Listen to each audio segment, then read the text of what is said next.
Je vais vous faire une présentation sur MongoDB. Alors tout d'abord, tous les slides seront disponibles à cette adresse. Alors peut-être pas ce soir, peut-être plutôt la semaine prochaine, mais ils seront disponibles en tout cas sur Internet. Si vous voulez les revoir, si vous voulez vérifier deux, trois petites choses. Autre petit point, cette soirée elle est organisée en partenariat avec développer.com. Donc voilà, ça c'est cool. Petit point, je voudrais d'abord dire une petite note d'attention. Cette soirée c'est vraiment une présentation sur MongoDB. L'idée c'est pas de la vendre, c'est pas de vendre MongoDB en disant ok c'est la meilleure base de données au monde, utilisez MongoDB ou quoi que ce soit. Là c'est vraiment une présentation, ok, MongoDB c'est faire ça. Il a ces caractéristiques là. Cette base de données elle est plutôt pas mal dans ce genre de problématiques, mais ça peut ne pas répondre à vos problématiques à vous. Voilà, c'est une petite idée, c'est vraiment de dire ok, ça solutionne des problèmes, ça va pas forcément solutionner tous les problèmes du monde. Donc le speech c'est quoi? C'est il y a un site internet. Il n'y a pas si longtemps, on en entend pas mal parler. Il paraît qu'ils font une introduction en bourse sur le Nasdaq, quoi que ce soit. Bon bref, ils commencent à faire le buzz. Cette petite start-up, c'est Moino. En fait, c'est quoi? C'est un site où on peut mettre des petits messages courts qu'on va appeler des QI, et dessus on peut faire des reQI. Bref. Et le truc, c'est que un vendredi, à 20h le soir, qu'est-ce qui se passe? Ils ont un petit problème, c'est que David Pujadas en parle à son 20h. Il y a un impact immédiat, c'est que tous les téléspectateurs font waouh, ce site, il paraît qu'il déboîte, on va aller dessus, on va le tester. Le problème, c'est que la base de données n'était pas vraiment dimensionnée pour. Du coup, pas de chance, quand on va sur le site, les gens ils voient ça. Un problème au niveau de la base de données, le site n'arrive pas à gérer toutes les connexions. Et le pire, c'est que y a des personnes qui arrivent quand même à se connecter, qui mettent du contenu, qui essayent un petit peu de faire jouer avec le site, mais il y en a tellement que la machine qui héberge la base de données, en fait, elle se retrouve avec un petit problème, il n'y a plus de place sur le disque. Dommage. Forcément, je rappelle qu'on est un vendredi soir, il est 20h, dans les locaux de la société Moino, et on se dit, c'est un peu la merde là, je sais pas comment on va s'en sortir là, on est en grosse galère, comment on va faire pour relancer le site, pour qu'il soit capable de gérer toute cette influence, tout ce trafic, toutes ces données, etc. Ils réfléchissent, et là, le stagiaire au fond, qui était préposé à la photocopieuse, lève la main et dit « Hey, j'ai peut-être une idée, hein. Je connais un produit, on pourrait peut-être l'essayer, il serait peut-être adapté à nos problèmes, c'est MongoDB. » Alors MongoDB, pourquoi MongoDB?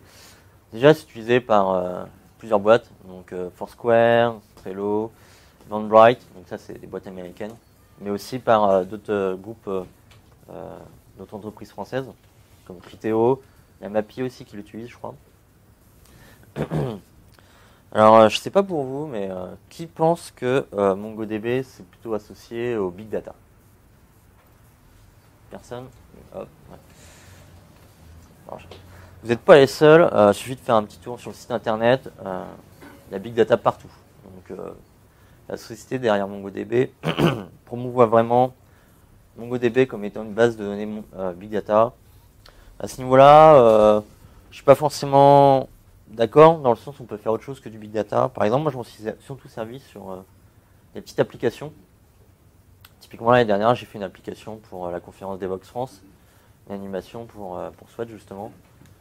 On a utilisé MongoDB parce qu'il y avait certaines caractéristiques qui étaient intéressantes dans nos problématiques.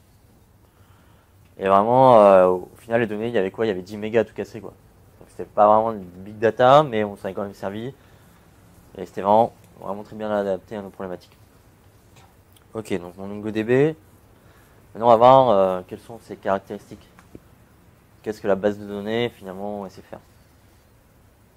Alors tout d'abord, c'est une base de données orientée document. On est habitué à travailler avec des bases de données orientées plutôt de table, avec des colonnes. Donc les entités, en fait, on va les définir par des colonnes, on va mettre les valeurs dedans, etc. Ça, on sait plutôt bien gérer. MongoDB, c'est orienté donc document. faut voir ça un petit peu comme un document Word. Vous avez plusieurs documents Word, c'est tous des documents Word, mais ils n'ont pas forcément le même contenu, la même structure à l'intérieur. Pourtant, ils peuvent évoluer dans le même espace. Par exemple, ça c'est un document. Ça c'est un autre document. On peut voir qu'ils n'ont pas la même structure. Par exemple, le premier document, il a juste 3 champs. Un identifiant, un titre, un champ activation. Le second document, quant à lui, il a un peu plus de champs. Donc on peut voir qu'il y a des joueurs, des emails, des indices, et on peut même mettre des documents dans les documents. Et dans les sous-documents, pareil, ils ont les mêmes propriétés, on peut rajouter des champs, des valeurs, etc. L'autre propriété de MongoDB, c'est qu'il est sans schéma. Sans schéma, c'est-à-dire que tout ce qu'on faisait avant avec les create tables, on va créer les colonnes, c'est-à-dire telle colonne a tel type, donc une table a forcément autant de colonnes, on peut mettre les contraintes, etc. MongoDB, c'est fini, on n'a plus cette partie-là. Le petit avantage aussi, c'est par exemple quand vous faites une mise en production, vous n'êtes plus obligé de dire, bon attendez, on arrête le site, on a alter table à passer là, c'est bon, on le passe, c'est bon, on peut continuer. Comme il n'y a plus de schéma, là, vous pouvez directement pousser du code. Alors attention, c'est pas parce qu'il n'y a pas de schéma que les données ont pas de structure. Là, on peut être amené, si les documents changent de forme, il faut que votre code soit capable de prendre en compte ça. L'autre petite caractéristique assez marquante qui fait assez peur, généralement, quand on en parle, c'est qu'il n'y a pas de transaction sur MongoDB. Alors on va revenir un petit peu sur la définition d'une transaction. C'est quand on met à jour plusieurs documents, on va tous les mettre à jour. Donc ça c'est quand tout va bien. Quand tout va mal, donc toujours quand on a une transaction, on peut mettre des documents à jour. Le problème survient à ce moment-là.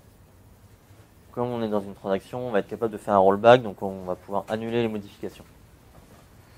Dans un environnement sans transaction, donc avec MongoDB par exemple,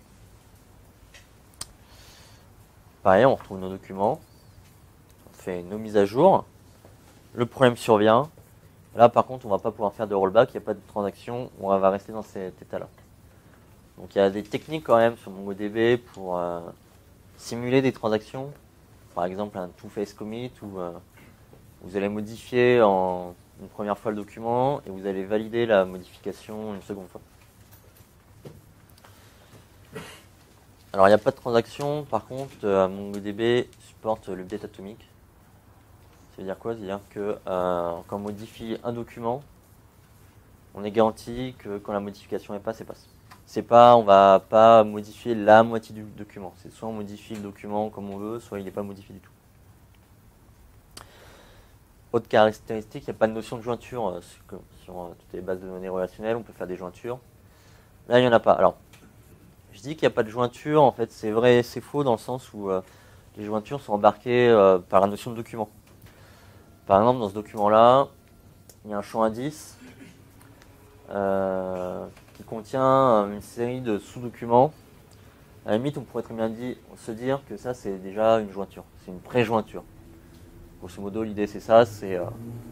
On va pas faire des jointures, on va précalculer les jointures qui pourraient être faites. Autre point, MongoDB est distribué. Donc ça veut simplement dire si vous avez une base de données, elle n'est pas obligatoirement sur un seul serveur. Vous pouvez la répartir sur plusieurs serveurs par différents mécanismes, soit via des réplicassettes, donc ça c'est un système de sauvegarde, soit via aussi un mécanisme de sharding, où là ça va être de la répartition de données. Ces deux notions, on va les voir un petit peu plus tard dans la présentation. Autre dernier point important au niveau caractéristique, c'est un document, sa taille maximum, c'est 16 mégas. C'est impossible, techniquement, de faire un document qui fait plus de 16 mégas. Donc si vous avez créé un document avec beaucoup de données, il faut le savoir, à la limite, c'est 16 mégas. Pourquoi pour moi c'est important? On va le voir juste après, c'est pour le design des structures de données. Donc il n'y a pas de schéma, comme je disais. Et finalement, les données, il faut quand même qu'ils aient une structure. Est-ce qu'on met un champ? Est-ce que pour ce champ-là, c'est un tableau, une date, un sous-document, quoi que ce soit? Au niveau des données, on va pouvoir jouer avec certains types. À notre disposition, on va avoir un petit peu les choses un petit peu classiques, comme des entiers, des doubles, les booléens, forcément des chaînes de caractères. On peut aussi faire des tableaux avec plusieurs valeurs. Dedans, dans un tableau, on peut aussi mettre des documents, etc. On a des types un petit peu plus avancés comme la gestion de date. Et donc aussi un Object ID. Donc Object ID, c'est un type spécifique Mongo, c'est un identifiant en fait. C'est un identifiant qui est précalculé par MongoDB. Et donc je disais aussi, on peut aussi mettre des objets dans des documents. Alors, l'idée, la principale idée quand on fait du MongoDB, qu'on va essayer de designer la structure de données, généralement ce qu'on fait, c'est qu'on va organiser les données selon leur utilisation. L'idée, c'est d'avoir un accès le plus rapide possible. Donc pour ça, il faut éviter d'avoir 10 000 documents à parcourir, à vérifier, à essayer de faire des relations entre eux ou quoi que ce soit. Parce que finalement, déjà, vous allez faire beaucoup de requêtes, donc beaucoup d'accès réseau. Et la base de données, derrière, elle aura aussi beaucoup d'accès disque. Elle a une tête de lecture, il faudra qu'elle passe d'un endroit A à un endroit B, vous allez perdre du temps. L'idée, c'est vraiment essayer de mettre structurer les données pour que dès qu'on a un identifiant, on récupère toutes les informations qu'on veut. Comme ça, on récupère tout d'un coup, en un seul appel réseau, ça remonte jusqu'à votre application, et tout de suite, vous pouvez récupérer ça va beaucoup plus vite.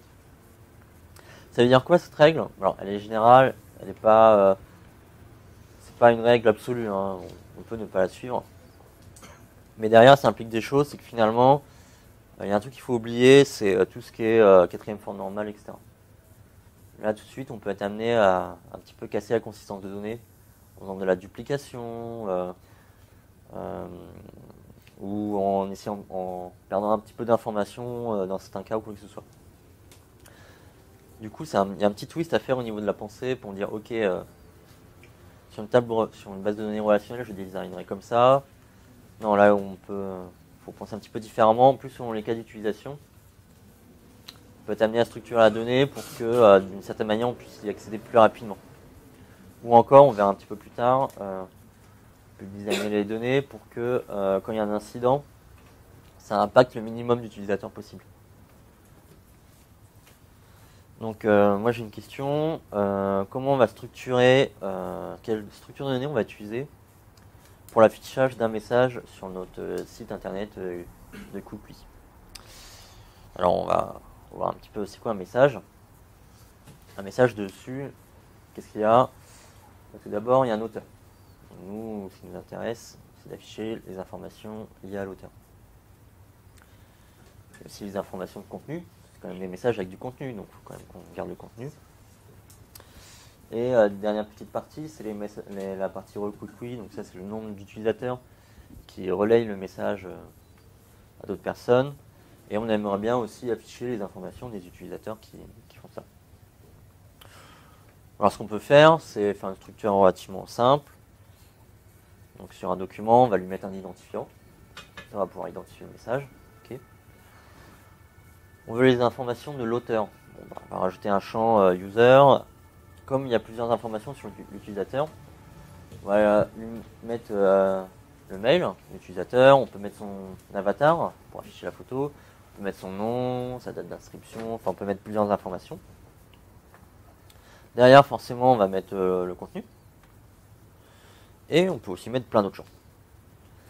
La partie un petit peu plus complexe, c'est la partie Quickly. Comment on peut faire? À la limite, on peut mettre les identifiants des utilisateurs qu'on fait une action sur ce message-là. C'est pas mal. Le problème, c'est que finalement, c'est des identifiants. Ça veut dire que si on va avoir les informations des utilisateurs, il va falloir retaper dans la base de données. Il va falloir refaire une requête. Là, il y a 2 utilisateurs, il faudra refaire au moins 2 requêtes. C'est pas idéal. Je rappelle qu'on veut vraiment aller très vite. Donc c'est vraiment, en une requête, essayer de prendre le plus d'infos et tout afficher. Ce qu'on peut faire, à la limite, c'est remplacer ça par un compteur. On avait 2 utilisateurs, bon, ok, c'est pas mal. Le problème maintenant, c'est que on a perdu pas mal d'infos. On n'a plus les images des gens qui ont fait un Quickly, on ne sait plus qui c'était, etc. Bref, il y a une perte d'informations, c'est peut-être pas idéal.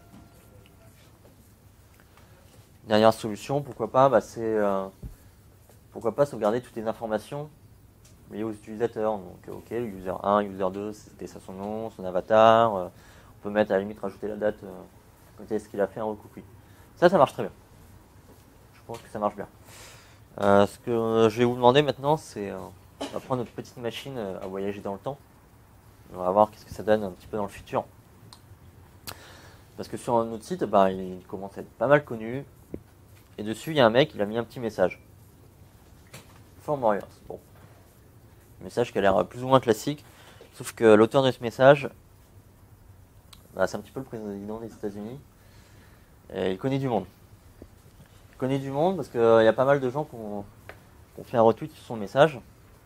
Donc on va essayer d'appliquer qu'est-ce qui va se passer sur notre schéma avec autant d'utilisateurs. On revient sur notre document. Ok, donc on a sauvegardé toutes les données des utilisateurs qui font un recopie. Donc si on reprend le message d'avant, ça ferait combien d'utilisateurs? À peu près 789 013.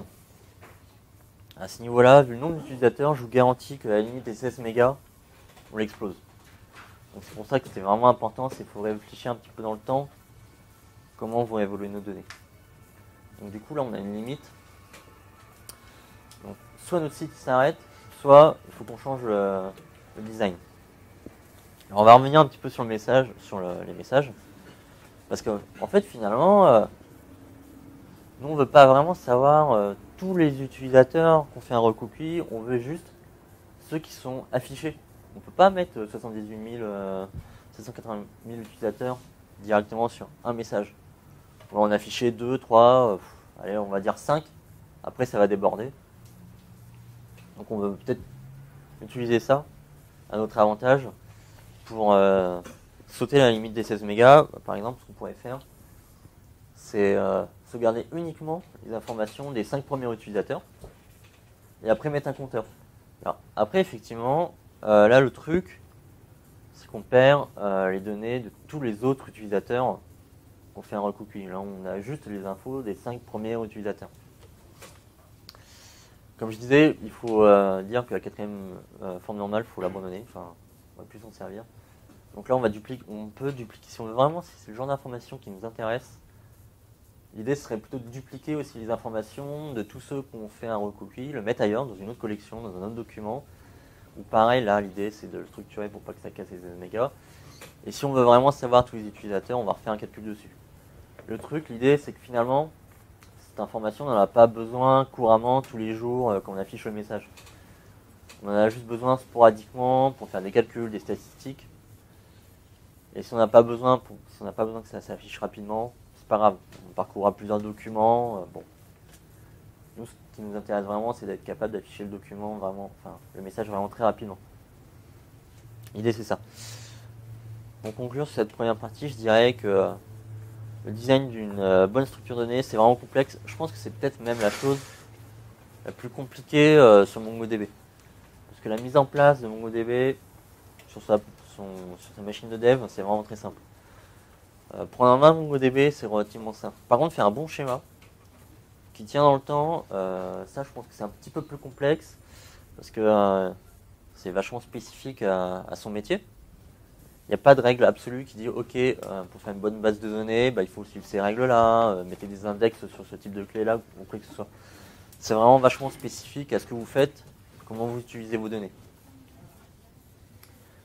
Ok. Donc ça c'était pour le design. Ce que je vous propose maintenant, c'est de voir un petit peu comment on interroge la base de données. Donc on a vu qu'il y avait des documents, on peut faire du design, etc. Mais c'est bien de savoir quelle méthode on peut faire pour récupérer les informations. Donc là, ça va être surtout des exemples basés sur le shell de MongoDB. Donc c'est un petit utilitaire qui permet de se connecter à une base de données. Et derrière, on peut faire ces requêtes MongoDB qui permettent d'afficher et récupérer les documents et les informations. Donc tout d'abord, on va avoir des requêtes de lecture donc, qui permettent de récupérer des documents. Donc pour cela, via le shell, il y a plusieurs méthodes. Donc il y a la méthode find_one qui permet de récupérer un document, qui prend généralement un argument, c'est votre requête. On va avoir après le type de requête qu'on peut écrire. Une autre méthode disponible, c'est la méthode find qui permet de récupérer non plus un document mais un ensemble de documents. Autre méthode aussi, c'est find and modify. Donc ça permet de récupérer un document et en plus en second paramètre on peut lui fournir des modifieurs pour dire ok bah, ce document tu vas me le modifier, tu vas me le chercher puis tu vas me le modifier. Il va retourner, alors le truc qu'il faut savoir c'est qu'il va retourner par défaut, il retourne le document non modifié. C'est possible de récupérer le document modifié par les modifieurs que vous avez filés, fournis en paramètres, et par défaut MongoDB retourne le document non modifié, donc il faut faire attention la première fois qu'on manipule, on peut se faire avoir. Donc le type de requête, on peut faire une requête pour rechercher un document selon un champ unique. Donc typiquement, là je demande, ok, je veux récupérer un document ayant un ID AZERTY. Donc ce document va remonter, parce qu'il a un ID AZERTY. Ce document aussi va remonter, il n'a pas la même structure que l'autre, parce que les champs ne sont pas dans le même ordre, quoi que ce soit, mais toujours est-il qu'il a un champ ID AZERTY, donc il va être sélectionné. Par contre, évidemment, ce dernier champ, il a un ID différent, donc il ne sera pas remonté. C'est possible de récupérer un document parce qu'il a tel sous-document. Alors là, j'insiste bien sur le côté sous-document spécifique, parce que typiquement, voilà, ce document, il va remonter parce que on veut qu'il y ait sur le champ auteur un document avec un champ nom et une valeur dans ses ailes. Ça marche, ok. Par contre, on se fait toujours un petit peu avoir la première fois, c'est que s'il y a un autre champ dans le sous-document, il ne va pas remonter. Il faut vraiment qu'il soit identique.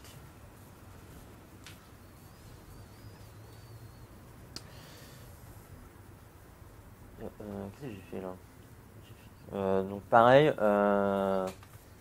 si on a deux champs, bah, pareil, on va pouvoir donc récupérer ce document-là. Il faut aussi que les champs soient dans le même ordre. Donc si on inverse l'ordre des champs dans le sous-document, ça va pas marcher. Là on peut voir que le prénom sur le premier document et avant le nom, c'est le contraire sur le suivant. Du coup il y en a un de le premier match, pas le second, parce que l'ordre n'est pas le même. Il faut vraiment les sous-documents vraiment pareil, identiques. Donc forcément on se dit ouais mais c'est bien, mais moi j'aimerais bien récupérer un document ayant un sous-document ayant un champ à telle valeur, mais la structure du sous-document finalement elle m'intéresse peu. Donc ça c'est possible via ce type de requête où on dit ok, donc le champ auteur il aura un sous-document avec un champ nom. Donc du coup maintenant ce document il va matcher, mais ce document qui n'a pas la même structure va matcher alors que c'était pas le cas avant. Par contre forcément le dernier document il ne matche pas parce que le nom est différent. Le nom est différent donc forcément ça ne matche pas.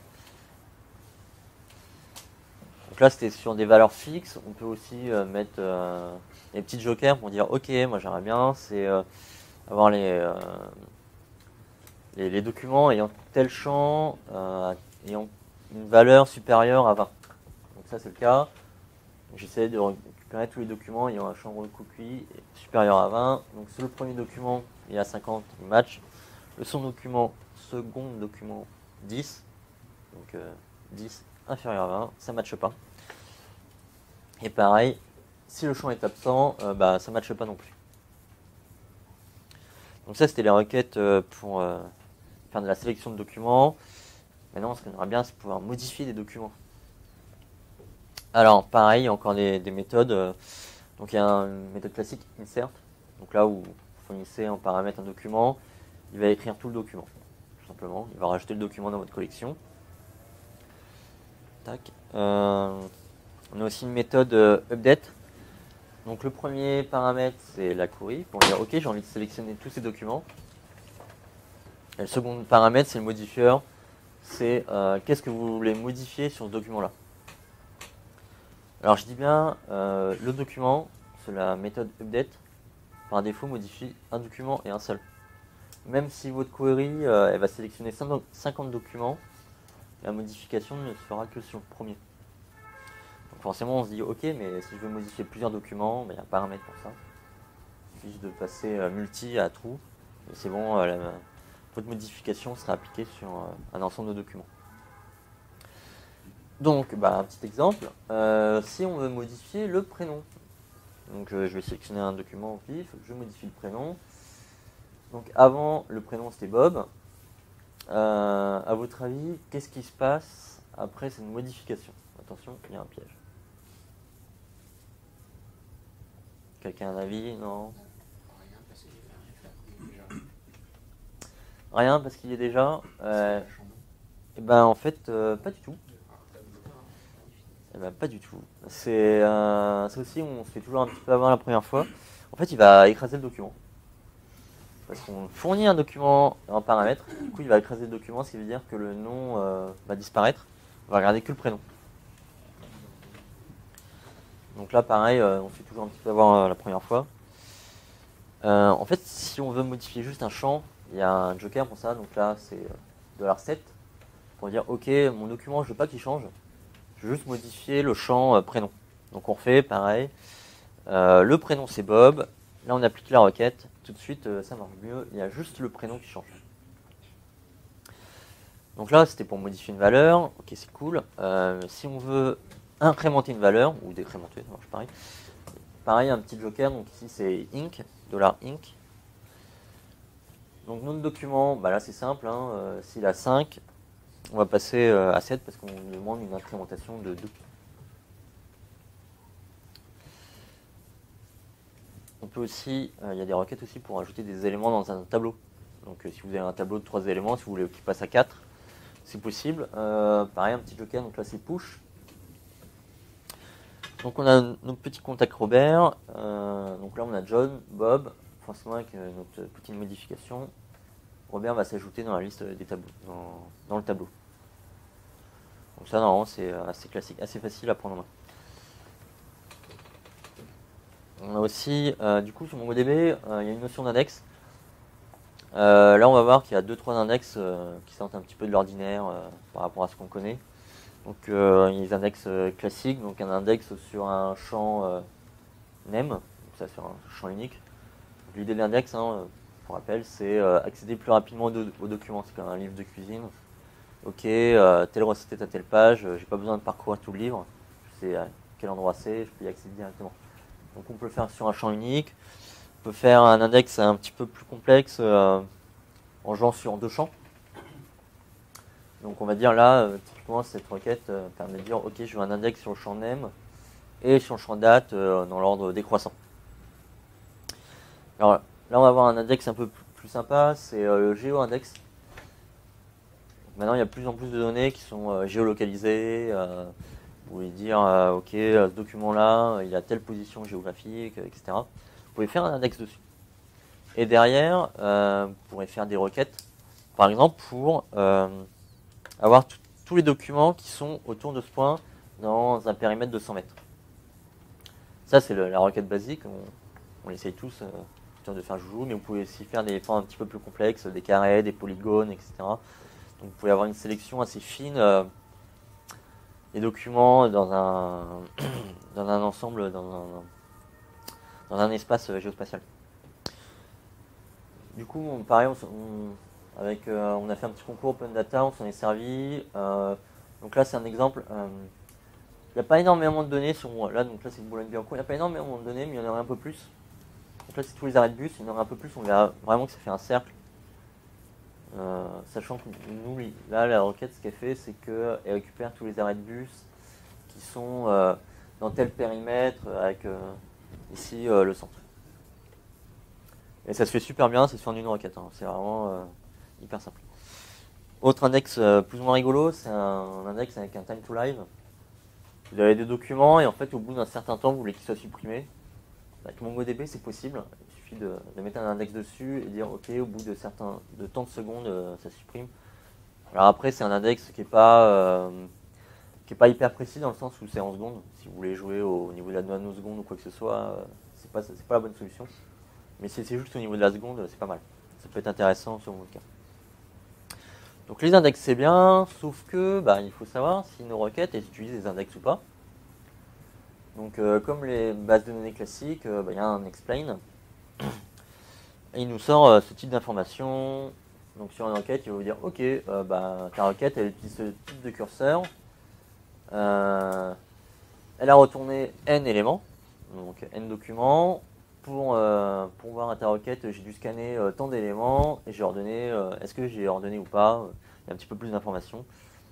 Et grâce à ces informations, vous allez pouvoir optimiser vos requêtes, rajouter des index ou non, faire un petit peu de tuning par rapport à vos problématiques. Donc, maintenant, on va passer aux fonctionnalités un petit peu plus avancées, les répliques assets. Donc, les répliques assets, grosso modo, c'est un système de backup incrémental. Comment ça marche? Donc ça, c'est notre application. On va avoir un serveur primaire, des serveurs secondaires. Donc les serveurs secondaires, c'est vraiment les backups. Votre application, elle passe par un driver.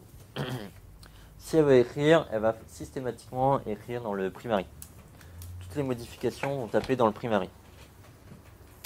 Derrière, le primary va envoyer les modifications au secondary, au premier secondary, au second secondary.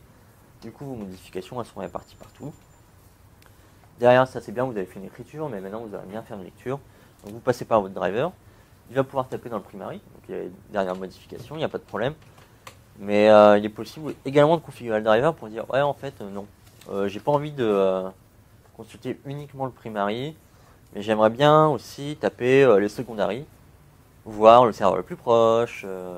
Pareil, on peut faire un petit peu de tuning à ce niveau-là pour dire quel serveur je veux.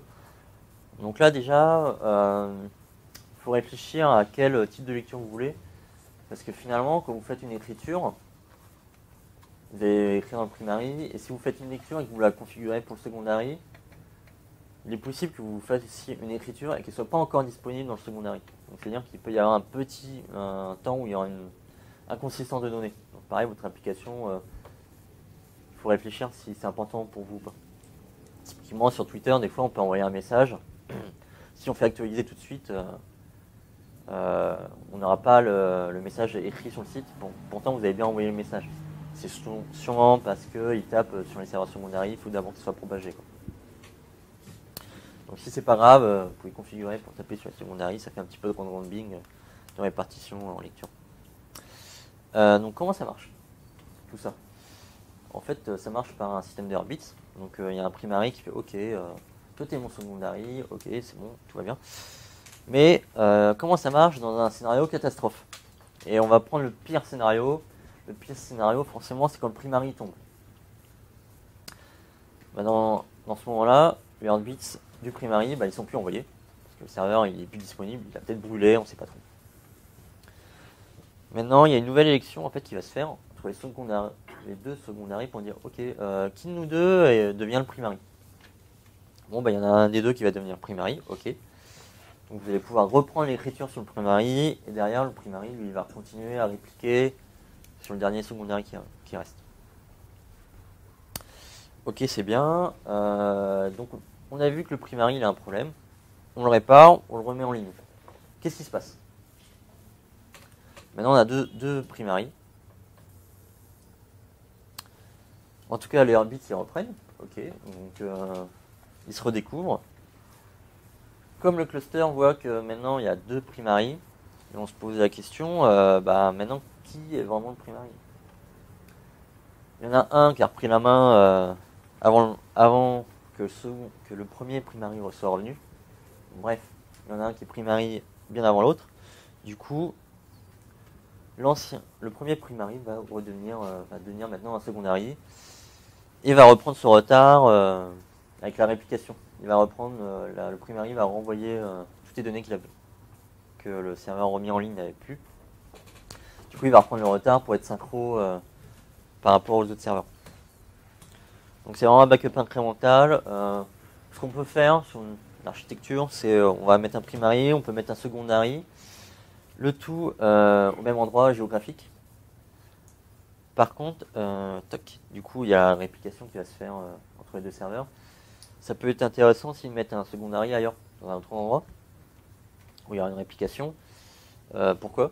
Tout simplement, si vous mettez tout dans le même immeuble et que l'immeuble il brûle, là vous êtes sûr d'être coupé. Par contre, si vous avez mis un secondary ailleurs, vous allez pouvoir continuer votre service. peut-être en mode dégradé, mais vous allez pouvoir continuer à fournir votre service. Alors le truc qui est pas mal aussi avec les secondary, primary, c'est qu'il est possible de configurer un petit peu plus finement la réplication. Soit on peut dire ok, tu fais une réplication tout de suite, dès que tu peux. Soit tu vas attendre un petit peu pour faire une réplication. Ça va dépendre vraiment. Est-ce que vous avez beaucoup de données ou pas, ou, enfin, pareil, ça dépend toujours de votre business. Autre partie, donc les write concerns, c'est tout ce qui est gestion de l'écriture. Généralement, sur une base de données, on fait ok, je vais faire un update, le processus est bloquant, tu me rends la main, je peux continuer. Write concern, ça permet d'être un petit peu plus fin et de dire est-ce que je veux être notifié d'une écriture sur un réplica set ou je ne veux pas être notifié du tout. Donc typiquement, ça c'est une écriture qui va dépendre de votre driver. Ça, on va dire, c'est du pseudocode. Et selon votre driver, vous pourrez écrire ça d'une autre manière. Dans ce cas-là, par exemple, je ne pense pas que ça s'écrit comme ça, typiquement. Donc il est possible de paramétrer donc, au niveau d'une collection, quoi que ce soit, quand on fait une écriture. Ok, moi je veux être notifié ou pas qu'une écriture soit bien déroulée. Par convention, on va dire que ça c'est un W est égal à 1. Un write est égal à 1. Et derrière, on peut rappeler nos méthodes en fait, qui va être bloquante, c'est le getLastError, qui va nous notifier si oui ou non l'écriture s'est bien déroulée ou pas. Donc on va commencer par un disable acknowledgement, donc c'est un W est égal à 0. Ça veut dire quoi? C'est-à-dire que en fait là, que ce soit écrit ou pas, qu'importe. C'est pas ça qui nous intéresse. Donc on prend notre driver, on demande une écriture. Là on va attendre avec un getLastError à 0. Sauf que finalement, comme c'est 0, on n'attend pas que l'écriture soit appliquée ou non. On a la main, on récupère la main tout de suite. On ne va pas s'en servir forcément systématiquement de ce type d'écriture. Mais ça peut être intéressant, par exemple, si vous voulez sauvegarder vos logs. Vous ne voulez pas que ça bloque votre application. Vous voulez vraiment... tant pis si vous perdez un ou deux logs, faut que ça aille vite. Mais si vous pouviez sauvegarder les logs, ce serait plutôt pas mal. Là, on peut configurer l'écriture avec un write est égal à 0. Du coup, votre application elle va pousser le log et puis si la base de données tombe, c'est pas grave, l'application va continuer. Elle va pas se bloquer. On peut demander des notifiés sur une écriture. Donc pareil, on revient sur nos schémas. On demande une écriture. Ok. On fait un getLastError, sauf que cette fois, on va être notifié sur une écriture. Le serveur MongoDB va appliquer la modification en mémoire. Donc ça c'est important, il applique en mémoire, pas forcément sur le disque. Et on récupère la main derrière. Donc ça généralement c'est le cas classique qu'on fait, quoi. Du coup, comme on attendait qu'il y ait une écriture, sur ce laps de temps, on va être bloqué. Le driver il va nous bloquer, si le serveur est loin, s'il peut avoir des ralentissements, votre application peut ralentir. Alors que si on avait W est égal à 0, bah, il ne bloquait pas. L'application elle continue tout de suite. On peut aussi demander une écriture dans le journal. Donc ça c'est un autre paramètre. Donc, on a vu le W, là ça va être le J. Le journal c'est quoi? C'est un fichier qui va contenir toutes vos requêtes d'écriture. Comme je disais, MongoDB il va d'abord appliquer la modification en mémoire. Sauf que s'il y a une coupure de courant tout de suite, juste après, si vous relancez votre serveur, vous allez perdre votre information. Du coup, sur MongoDB, on peut lui demander, c'est ok, bah, la requête, tu vas me l'écrire dans un fichier. Comme ça, je vais pouvoir la rejouer et refaire la modification sur le document. Comme ça, s'il y a une coupure de courant, c'est pas grave, je pourrais repartir quand même. Donc, comment ça marche? Pareil, on a notre driver, on demande l'écriture, on demande un getLastError, on va le configurer pour avoir une écriture donc en mémoire et une écriture dans le journal. Ok, on va appliquer la modification. Là, on va avoir une écriture dans le journal, ça va être un petit peu plus long. Et c'est à ce moment-là que le getLastError va nous rendre la main. Donc, pareil, ici on voit que la partie bloquante devient un petit peu plus grande, parce que maintenant il y a une écriture sur le disque. Donc ça c'est cool, mais nous on aimerait bien aussi avoir la notification quand quand le document, la modification a été répliquée. Parce que ok, on le met que sur le serveur primaire, mais bon c'est bien, mais on aimerait bien aussi que ce soit backupé quelque part. Ça on peut le demander faire une écriture au moins dans un réplica 7. Alors on peut être un peu plus fin, on peut mettre 3 réplica 7, voire la majorité des réplica 7. C'est-à-dire que si vous avez 10 serveurs, il va écrire sur la majorité des serveurs, donc 6 je crois. Ok, donc pareil, comment ça marche, on demande une écriture, on fait le getLastError, donc là on va attendre, il va appliquer la modification, là il va répliquer sur un autre serveur, et c'est uniquement à ce moment-là où le serveur, le secondary va d'abord dire ok c'est bon j'ai répliqué, et là on va récupérer la main. Notre application va pouvoir continuer, pareil on voit que la partie bloquante est un petit peu plus longue, mais au moins on est garanti que l'information elle est sur le primary et sur le secondary, et pas besoin d'attendre que ça réplique aussi sur le secondary. Là le secondary c'est pas grave, on peut le faire en background. Nous on veut juste que ça soit sauvegardé une fois sur notre serveur. Dernière petite partie sur une fonctionnalité de MongoDB, c'est le sharding.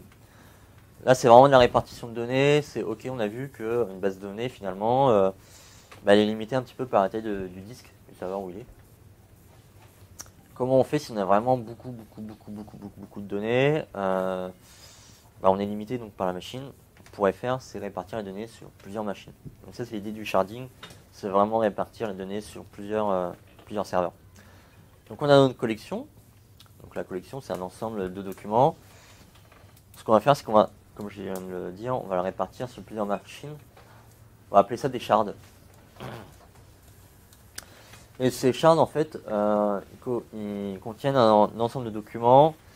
Comment ça va être défini, ces ensembles ça sera défini par la clé de sharding. Donc on va dire, ok, le premier shard, tu vas avoir les documents ayant la clé entre le min et par exemple x-11. Le second shard, il va avoir l'ensemble de documents ayant l'attribut x entre -11 et 50. Et le troisième shard, pareil, jusqu'au maximum. Donc, comment ça marche quand on fait une requête avec une clé de sharding? Alors, si on a bien choisi la clé, on va interroger d'abord, notre driver il va envoyer la requête au MongoS. C'est un petit MongoDB qui fait pas grand chose. Il connaît juste les différents shards et du coup il va être capable d'orienter la requête sur le bon shard. Donc là c'est bien, notre requête elle utilise une clé de sharding. Donc notre MongoS il est content.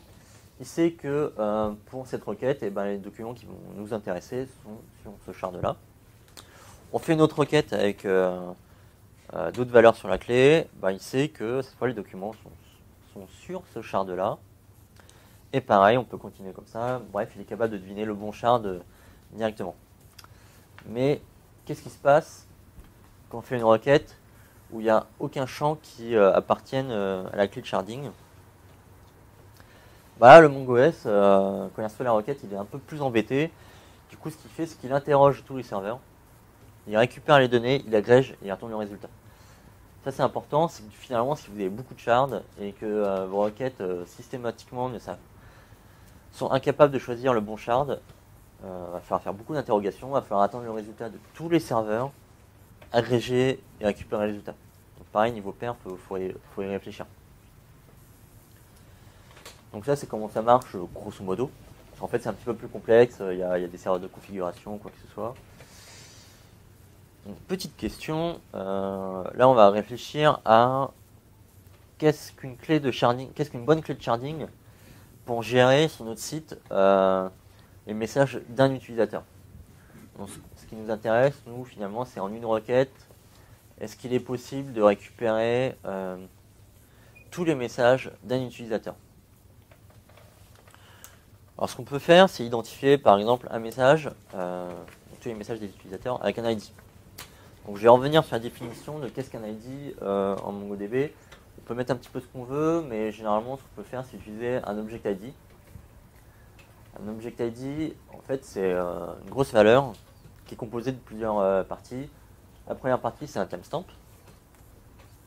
La seconde, c'est la machine qui tourne, qui va générer l'Object ID. Troisième partie, c'est le PID. C'est le processus, le numéro du processus du serveur. Et la dernière partie, c'est un compteur, donc qui va s'incrémenter. Le problème qui va nous, c'est sur ce object ID, c'est le premier champ déjà, c'est le timestamp, ce qui va au fil du temps être incrémenté. Du coup, la valeur, elle va forcément augmenter en valeur. Ce qui fait que finalement, l'ID, niveau cardinalité, c'est pas mal. On va pouvoir cibler un message. Comme tous les object ID, normalement, sont uniques. Avec un object ID, on est garanti de récupérer un message et le bon. Par contre, niveau répartition en écriture, c'est pas génial, parce que comme c'est un compteur qui s'incrémente, on va systématiquement faire une clé de plus en plus grande, et du coup, niveau répartition, on va systématiquement taper sur le dernier shard. Donc le premier shard, il va être vide, par contre le dernier, il va être rempli, et on va se retrouver encore limité par la taille. Donc il faut faire attention sur comment trouver une clé de sharding. L'isolation, pareil, c'est pas terrible, parce que nous, ce qu'on veut, c'est récupérer tous les messages d'un utilisateur. Avec un ID, on n'a pas cette information-là, on a juste l'identifiant d'un message. On ne sait pas à quel utilisateur il appartient. Donc c'est pas terrible. Et niveau fiabilité, vu que tous les messages, finalement, ils vont se retrouver sur le dernier serveur, si le serveur il brûle, on va impacter tous les utilisateurs qui sont sur ce serveur-là.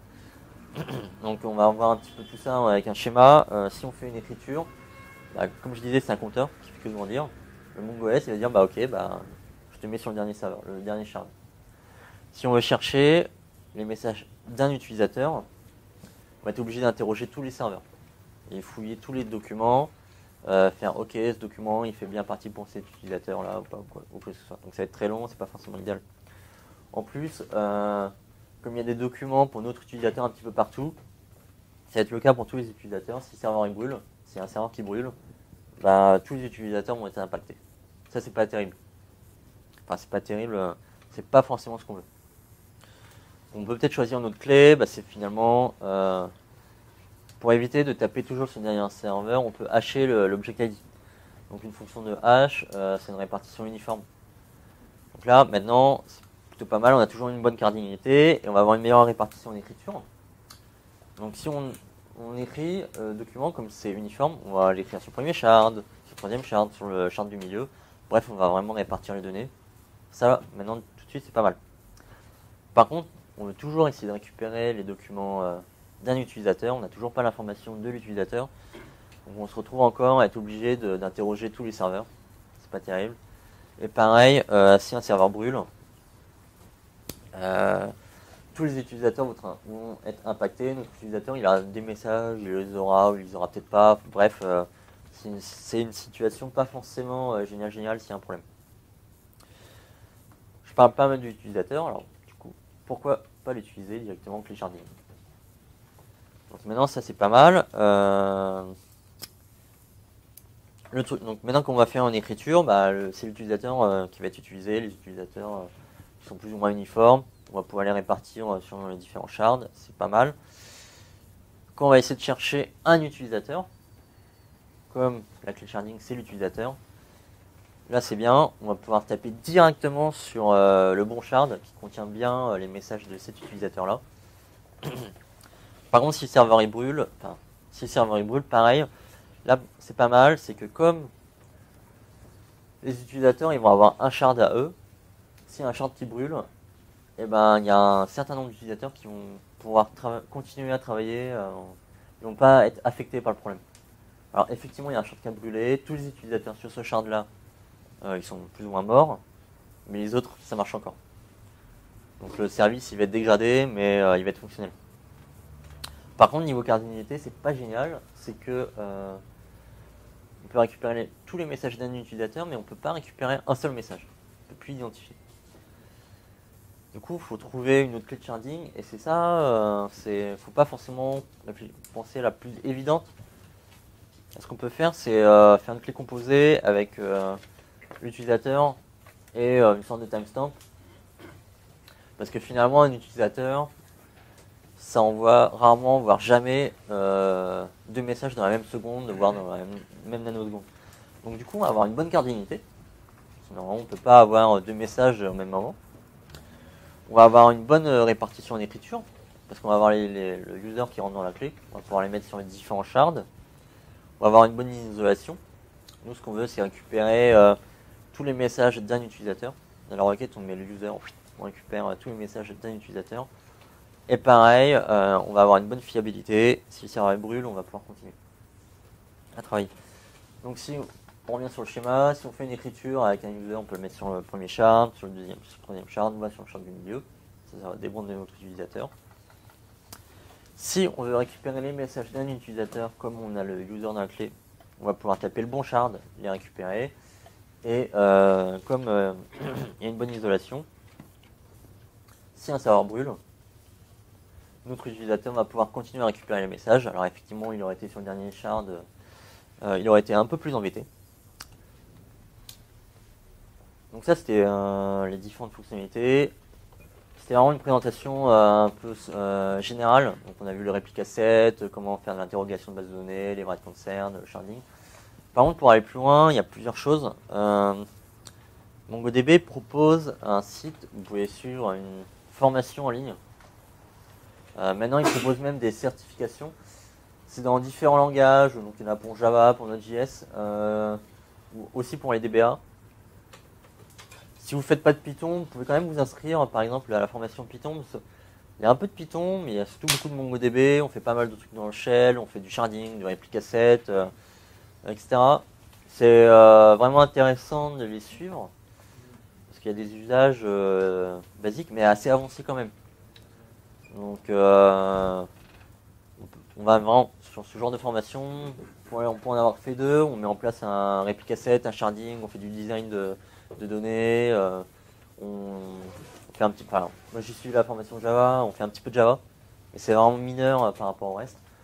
Comment ça marche, c'est surtout des QCM avec des petits exercices à remplir et des petites questions à la fin qui permet d'avoir un score.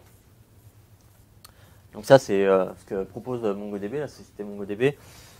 Mais plus proche de nous, il est possible aussi de s'inscrire au Paris MongoDB User Group. Alors, ce n'est pas forcément que des utilisateurs de MongoDB. C'est vraiment toutes personnes qui sont intéressées par MongoDB. Donc, si vous ne connaissez pas, ça vaut quand même le coup de s'inscrire, d'aller à des soirées du groupe. Surtout que des fois, il y a des personnes de MongoDB qui viennent. Par exemple, il y a eu pas si longtemps que ça une présentation du service MMS. Donc c'est un service de monitoring pour MongoDB qui a été faite donc par le groupe. Il y a eu aussi une présentation de la version 2.4 de MongoDB. Donc effectivement MongoDB fait des présentations, mais pas que. On a eu une présentation aussi par Criteo sur comment ils utilisaient MongoDB. Donc si vous êtes utilisateur ou intéressé par MongoDB, je pense que ce serait intéressant que vous vous inscriviez. Ce que je vous propose maintenant, c'est faire une petite démo, parce que là c'était vachement théorique. On va avoir une partie un petit peu plus pratique. Alors pour ça, il faut que je quitte cette chose. Hop. Il faut que je remette tout sur l'écran.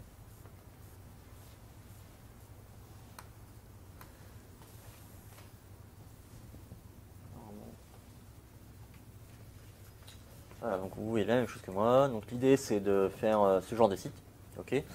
Ce qu'on peut faire, Joujou, déjà, c'est avec le write concern.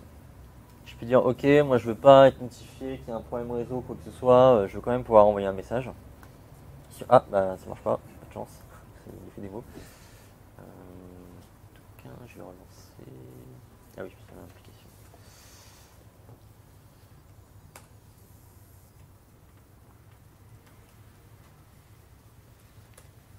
Je relance l'application. Oui, alors vous voyez pas bien.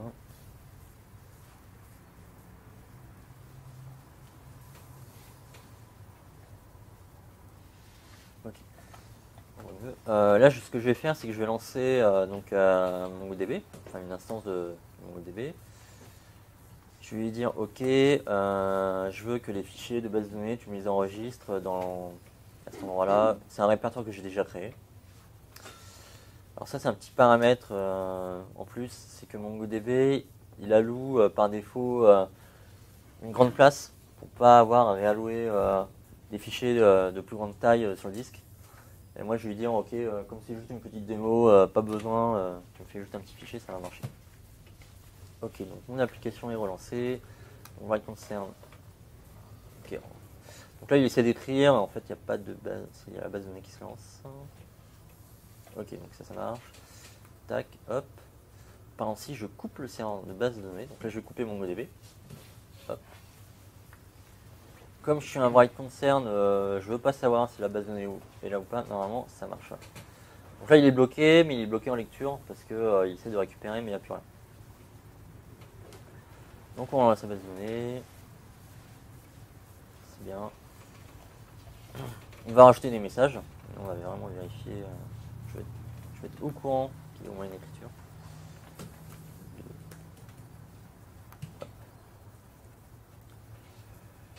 Donc ça c'est bien. Qu'est-ce que ça donne sur la base de données? Donc je vais passer par le shell de Mongo. Hop. Là je vais me connecter. Hop. Alors je vais utiliser la base de données de mon site. Ok. Là j'ai plusieurs collections, enfin j'en ai qu'une en fait. Qu'est-ce que j'ai dans cette collection? Hop. J'ai plusieurs éléments, donc on va les afficher mieux, plus lisible. Voilà. Donc là c'est le design de données que j'ai choisi pour cette petite application. C'est pas forcément le meilleur, mais voilà, j'ai essayé comme ça. Donc pour chaque message j'ai mis un identifiant, j'ai mis le contenu, j'ai mis l'email de l'utilisateur et j'ai calculé aussi l'avatar pour afficher une image. Et là j'ai mis un compteur. Donc comme on peut voir, ça ressemble vachement à du JSON, hein, c'est vraiment très semblable. Ok, donc ça c'est le site qu'on veut faire, mais j'ai déjà développé. À la limite, ce qui serait intéressant, tiens, je ne pas lancé, c'est le coder nous-mêmes. Alors, je vais lancer mon IDE, voilà, tac. Voilà,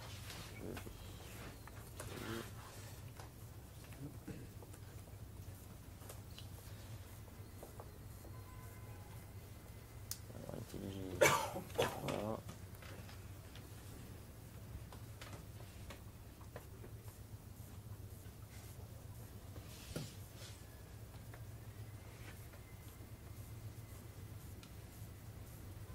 Donc il prend son temps à charger.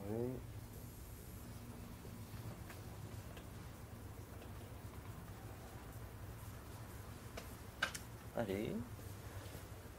Alors sur cette application démo, j'ai pas utilisé le driver Java de base de Mongo. J'en ai utilisé un que je trouve un petit peu plus simple, c'est Django. Donc en plus c'est développé par des Français. Le truc qui est pas mal, c'est que vous êtes dans le shell Mongo, vous faites des requêtes, vous faites ah ok c'est pas mal. Là l'idée de la philosophie de Django c'est ok vous sélectionnez votre requête, vous la copiez-collez dans le code Java, bim ça marche. C'est pas comme JPA ou quoi que ce soit où il faut dire ok alors la requête dans Mongo c'est ça, dans Mongo Shell c'est ça. Il faut que je la retranscris dans un autre langage qui sera compris par mon driver. Là c'est vraiment si ça marche dans le shell de Mongo, ça marchera en Java. Ok, yep. Ok, donc ça c'est la première requête. J'ai déjà écrit parce que je la trouve pas forcément très intéressante. C'est quand écrire un document, donc c'est le fameux insert qu'on a vu. Donc via Django, en fait, on fait un bin Java. On met les informations dedans, on fait une insert et hop, il est capable directement de faire le document. Donc maintenant, on va passer à une autre partie. C'est la requête pour récupérer les 50 derniers messages. Et en plus, on veut les trier. Donc, moi j'ai déjà récupéré la collection. Ici, là. Ok. Donc, je veux dans cette collection, donc l'ensemble contient mes documents. Je veux trouver les documents, tous en fait, je veux tous les récupérer. Uniquement les 50 derniers, donc je vais mettre une limite. Et en plus, je vais les trier. Alors le champ, c'est timestamp. Par ordre du plus récent au plus vieux, je crois que c'est -1. Tac. Et comment je vais les récupérer? Tac. C'est vraiment très semblable genre de requête que j'aurais fait en Mongo. Typiquement, pour le même code, je vais pas la faire parce que je m'en souviens plus en fait. Donc si j'actualise, voilà, ça c'est cool, je récupère tous les messages. Donc ça marche. Par contre, quand je clique sur un utilisateur, bah, il se passe rien. J'aimerais pas. Non, je vais rajouter l'utilisateur.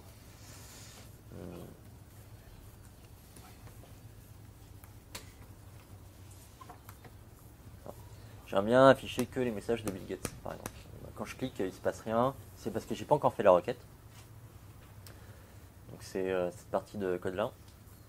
Là, j'ai envie de ne récupérer que les messages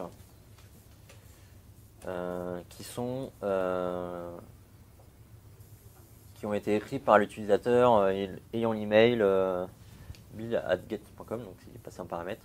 Donc là, pareil, c'est pas compliqué. Je veux que les utilisateurs, hop, ça soit ça, tac.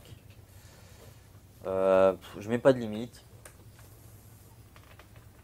Tac. Ça, le as, c'est vraiment du code technique de Django. Mais ça, c'est vraiment une requête, on l'aurait écrit comme ça dans le shell. J'actualise. Ok, donc si je clique là, hop, maintenant je récupère les messages uniquement de cet utilisateur là. Et si je clique là, je récupère les messages uniquement de cet utilisateur. Donc ça c'était bien, sauf que quand je clique, ouais, alors ça c'est un cache JavaScript. Quand je clique sur le rucoucui, effectivement ça incrémente le compteur. Par contre si j'actualise, j'ai plus les valeurs, c'est parce qu'en fait je les écris pas. Maintenant j'aimerais bien les écrire. Bon ça c'est pas compliqué. Je demande de faire une mise à jour. Tac. Donc je fais un update. Qu'est-ce que je veux updater? Alors déjà je vais sélectionner les documents que je veux updater. J'ai utilisé deux champs pour ça. Un user. J'ai identifié aussi un message via un timestamp. Ça va, vous voyez, ou vous voulez que je mette plus haut? Plus grand. Plus grand, ouais. On peut mettre plus grand.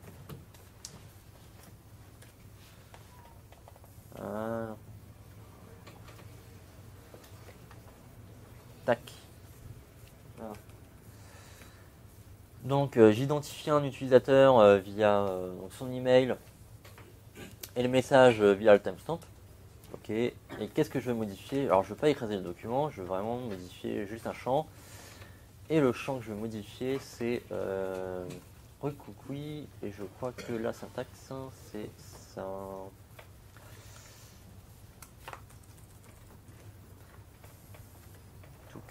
Donc le Joker Inc. il prend un document paramètre qui est le nom du champ et du coup le nombre de... Quel est l'incrément que je veux faire? Je peux mettre 1, 2, 3, 5, 10, 20. Moi je veux juste mettre 1. Voilà, tac. J'actualise. Ok, donc si j'appuie... Oups là, marche pas. Oula. Je vais me tromper dans la requête.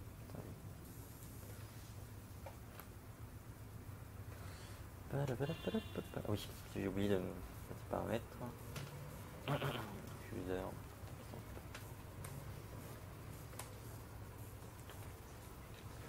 Donc je répète, je sélectionne le document, j'applique ces modifications. Hop. Et voilà, cette fois-ci, là si j'actualise, hop, je garde bien les valeurs. Ok. Donc ça c'était la fin de ma présentation. Est-ce que vous auriez des questions sur comment utiliser MongoDB? Pourquoi? Moi j'en ai une sur le lien entre le sharding et le réplica set, sur comment le parallèle entre les deux. Alors ils sont pas, c'est pas forcément parallèles, ils peuvent être complémentaires. Tu peux très bien mettre un réplica set sur un shard. Un shard, faut vraiment voir ton ensemble de documents. Donc une collection. Donc c'est-à-dire que tu vas avoir une dizaine de documents, tu vas les répartir sur différents serveurs. L'idée c'est de ne plus avoir la limite de taille de disque. Tu vois, si tu as beaucoup de données, tu ne peux pas le mettre sur un seul serveur. Tu vas devoir le répartir sur plusieurs serveurs. Donc ta collection sera sur plusieurs serveurs. Par contre, un réplica set, c'est vraiment un backup. Ça veut dire que tu as un serveur et toi, tu vas faire une image qui sera quasiment identique, quoi. Donc tu peux très bien faire un backup d'un shard. Donc répliquer juste un shard. Et du coup, ce que tu peux faire, c'est faire plusieurs serveurs, plusieurs shards. Et chaque shard, tu vas mettre plusieurs réplica sets derrière. Comme ça, si un shard tombe, tu as le réplica qui va prendre la main et tu vas pouvoir continuer. De facto, en fait, chaque shard doit avoir ses réplicas. Tu peux, mais tu n'es pas obligé. C'est toi qui vois.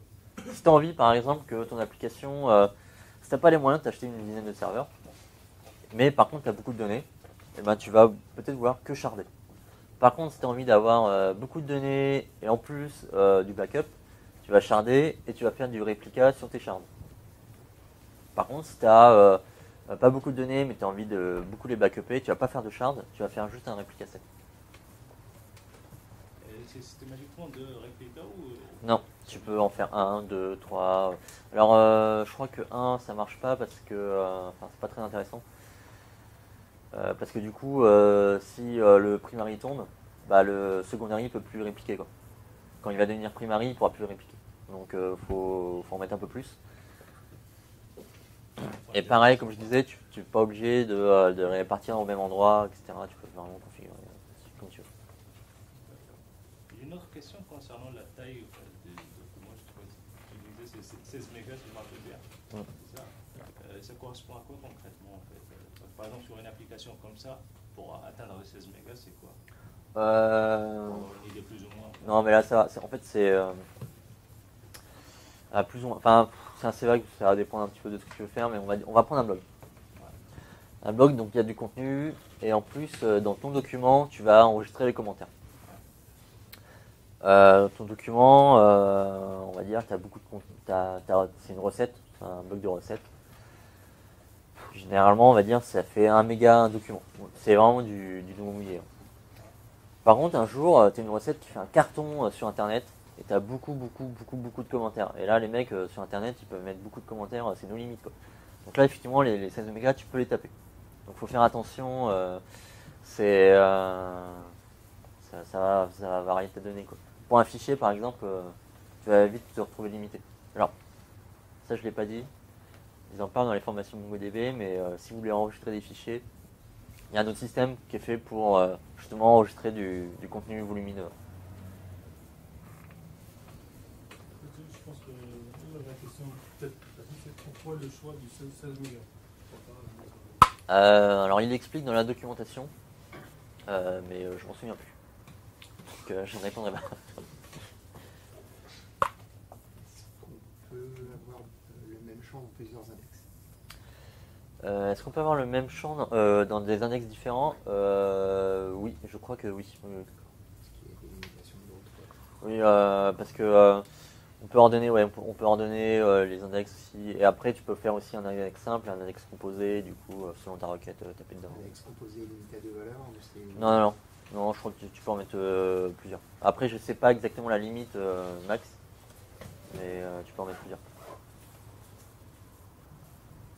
Tu pourrais donner un cas d'utilisation, un exemple d'utilisation de MongoDB qui ne serait pas Big Data, justement? Bah, donc, l'application qu'on a fait, c'était un concours pour une animation sur une conférence, donc DevOps.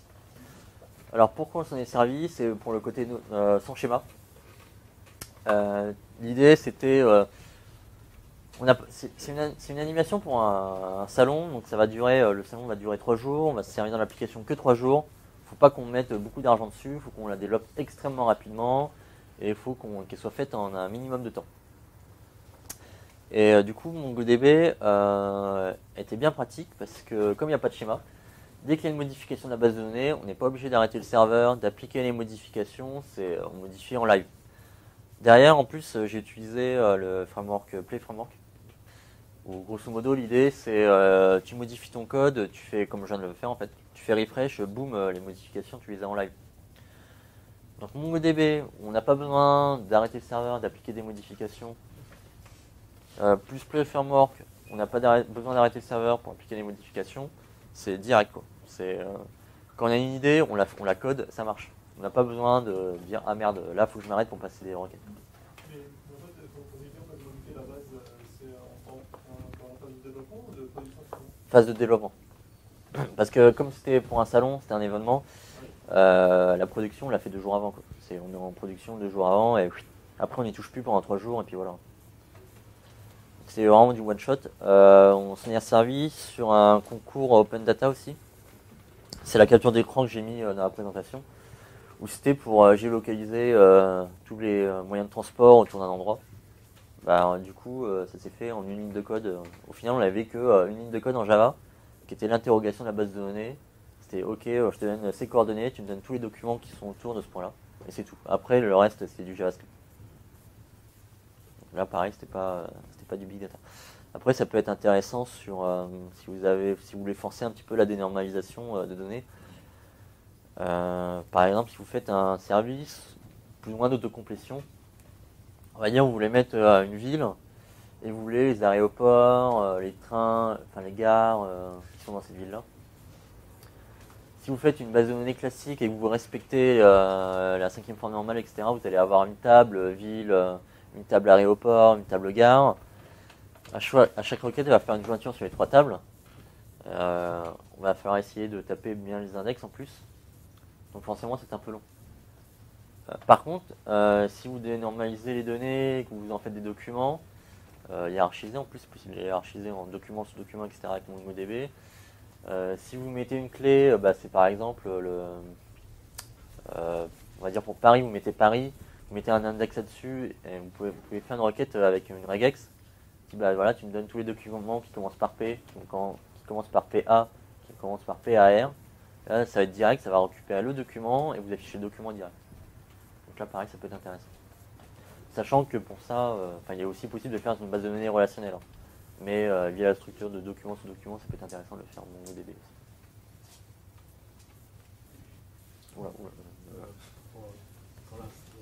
Je dis rien en fait. Merci. Si je poursuis le développement de cette application et je veux poster des photos de taille réduite, je les mets, je vais la meilleure démarche, ce sera de les mettre sur un stocké file system ou de les mettre dans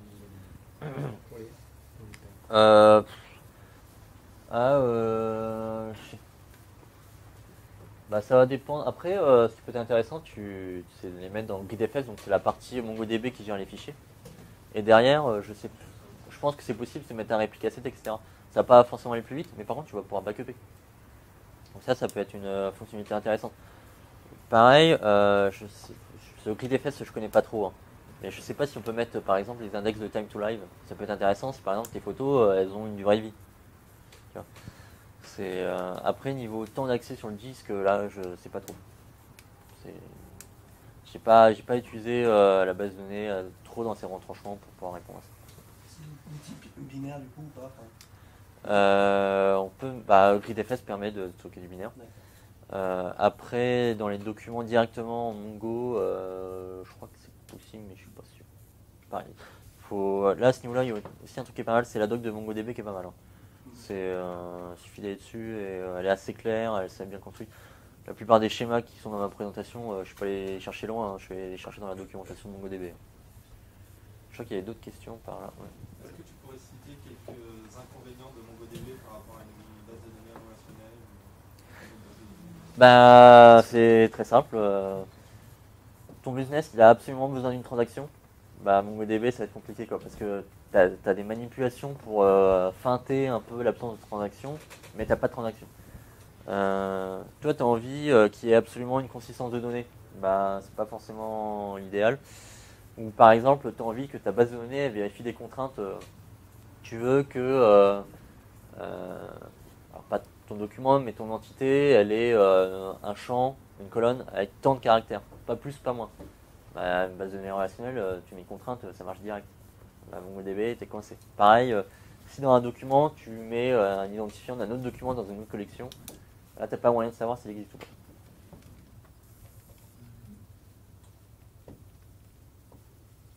D'autres questions? Oui, moi j'avais une question. C'est une petite question rapide. Voilà, tac, tac. Quand tu as un document et un sous-document, lors de l'insertion, ce document, il a un ID automatiquement ou pas? Non, non, c'est ton document qui a un ID. Par contre, ton sous-document, il est considéré comme un champ. Tu vois, c'est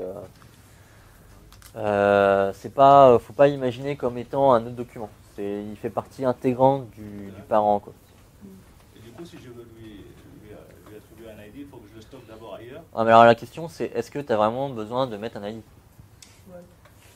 Parce que tu peux très bien le récupérer par le document parent. Ouais, en marche. Et sinon, si tu as vraiment besoin qu'il soit séparé, bah fais un document à part. Bon, à la limite, je peux montrer vite fait. Ouais, tac. db.test.insert. Donc, hop, je vais ajouter un test. Là, je mets un autre document. Champ hello, tac. Je vais faire celui-là. Hop.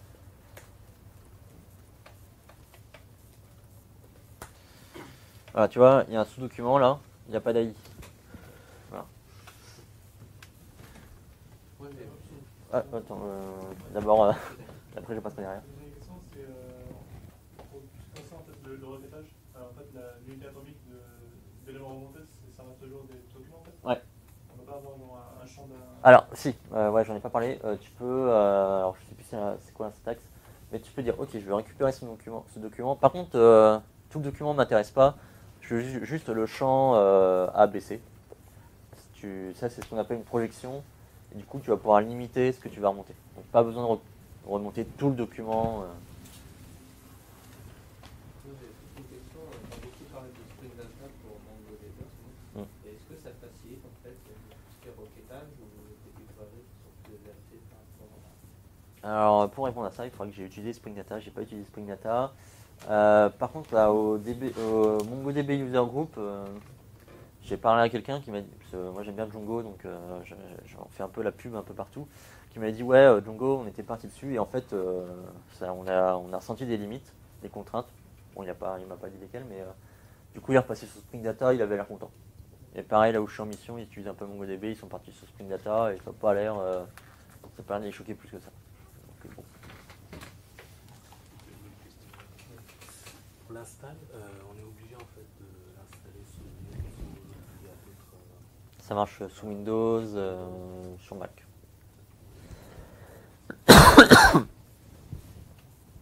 Est-ce qu'on peut l'utiliser sans écriture disque comme cache en RAM? Est-ce qu'on peut empêcher les écritures disque? Ah, je sais pas. Je me suis jamais posé la question. Après, ce que tu peux faire, c'est forcer les drivers à taper sur les secondaries des répliques assets. Enfin, je sais pas si c'est une bonne méthode, mais normalement, tu peux pas écrire sur les secondaries. Il va refuser. Il y a sûrement un moyen, mais je ferai un doc. Oui, alors vous avez utilisé que des méthodes statiques. Ah non, ça c'est le framework, c'est Play Framework qui est comme ça de base. C'est aucun rapport avec MongoDB, c'est juste Play Framework, la première version qui est comme ça. C'est quoi comme terminal Terminator. Terminator. Ouais. C'est Linux. Hein? C'est Linux aussi. Ouais, c'est un Linux. Ouais. Mais on peut splitter, c'est pas mal, moi j'aime bien. Voilà, c'est une question en fait, par rapport au driver dans la Django.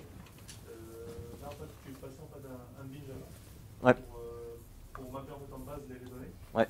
Et du coup, ça implique, imagine par exemple, en faisant une bin personne, on fait notre prénom à un téléphone. Et en fait, imagine qu'en fait, on ne met pas en fait le téléphone avant. Et en fait, par contrainte, on rajoute le champ téléphone. Et du coup, dorénavant, tous les données qu'on stocke sur Mongo, en fait, ils auront toujours un champ téléphone qui sera peut-être vide en fait. Ouais. Alors, attention, parce que donc, ce que je comprends, c'est que tu vas rajouter un champ téléphone après, c'est ça, hein. Tu fais des enregistrements et là tu fais ok, bah dans mon bin, je rajoute un champ. Alors, comme il n'y a pas de schéma, MongoDB va pas t'interdire de faire des documents sans le champ téléphone. Il n'y a pas de problème. C'est ce que je disais, c'est que faire attention, moi je me suis fait avoir 2-3 fois, c'est qu'il n'y a pas de schéma, mais le design des données change. Du coup, il faut que ton code il gère un petit peu, est-ce que c'est important qu'il y ait un téléphone ou non? Donc, soit ton code il prend en compte le fait qu'il n'y ait pas de téléphone, soit tu migres tes données pour systématiquement mettre un téléphone, Soit tu fais aussi une méthode, c'est tu récupères le document, tu vérifies s'il n'y a pas de téléphone, s'il y a un téléphone, tu mets à jour le document. Il y a plusieurs stratégies. Pareil, il faut aller sur le site de MongoDB. Il y a une petite, alors, il y a mongodb.org, où c'est vraiment la base de données, il y a la documentation, etc. Il y a mongodb.com, où là c'est la société. Et on peut trouver tout ce qui est un peu promo. Et dans tout ce qui est promo, il y a pas mal de présentations avec les slides et les vidéos. Voilà, tout est en anglais, mais il y en a qui sont pas mal. Et ils parlent de ça. Bon. Mais il y a vraiment beaucoup de présentations, donc c'est à retrouver. Il y a une autre question, je crois. Il y a quoi comme outil de monitoring? Alors, donc, il y a MMS qui fait du monitoring du backup, et après, mais ça c'est un produit que MongoDB propose. Après, je sais pas trop. J'ai pas trop regardé tout ce qui est monitoring. Voilà. Est-ce qu'il vous est arrivé de voir une migration de données d'une base relationnelle vers une base MongoDB? Si oui, est-ce que ça a été simple? Alors, moi personnellement non, mais j'ai assisté à une présentation où, alors je sais plus si c'était des données relationnelles ou pas, mais c'était le cas, c'était chez Mapi, ils disaient que grosso modo ils avaient une base de données d'une telle manière et ils ont tout passé sous Mongo. D'accord. Avec des outils précis? Je suis pas sûr. Je sais pas. Là par contre je sais pas. Mais ils avaient mis en concurrence ces deux bases de données, Mongo allait plus vite. Bon alors après, comme je disais, ils avaient un peu triché, c'est qu'il y a une base de données avec un gros historique et l'autre était vide. Donc forcément. Mais bon, ça a convaincu. Donc.